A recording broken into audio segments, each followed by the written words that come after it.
اے محبان اہل بیت، میں آپ سے پوچھتا ہوں، رسول اللہ کو حقیقی طور پر رسول اللہ صرف آپ مانتے ہیں؟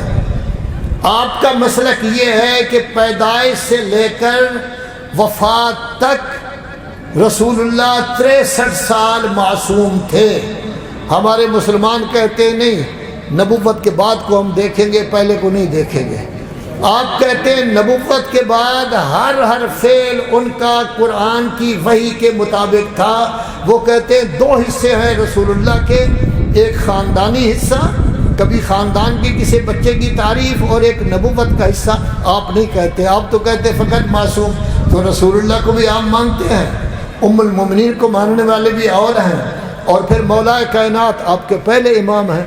جب وہ سب سے پہلے نمازی بنے ہیں تینوں، تو کیا ہمارے بزرگ باقاعدہ نماز پڑھتے ہیں؟ کیا ہماری عورتیں نماز پڑھتی ہیں جماعت میں؟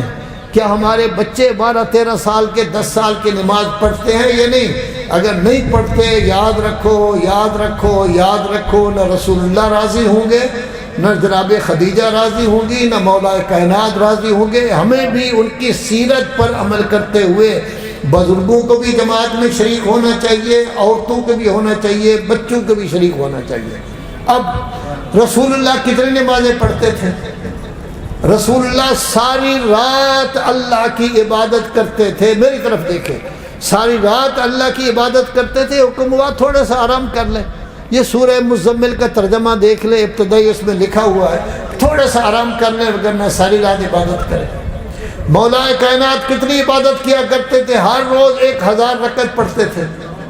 جناب زہرا کتنی عبادت کیا کرتی تھی؟ کھڑے ہوتے ہوتے پنڈلیوں میں ورم پیدا ہو جاتا تھا، کپ کپی طاری ہو جاتی تھی، پھر بھی نماز پڑھتی رہتی تھی۔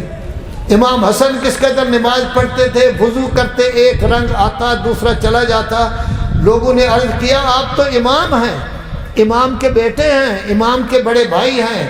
فرمایا پتہ نہیں میں کس جابر و قاہر بادشاہ کے دربار میں کھڑا ہوا ہوں۔ اور حسین کی نماز کا تو کیا کہنا، جیسے حسین نے نماز پڑھی ہے اس طرح دنیا میں کوئی اور آدمی نماز نہیں پڑھ سکا۔ جب 52 آدمی شہید ہو گئے جنگ مغلوبہ میں، اور فقط 20 آدمی باقی بچ گئے ہیں۔ ابو سمامہ صرف 1-2 کلمے سے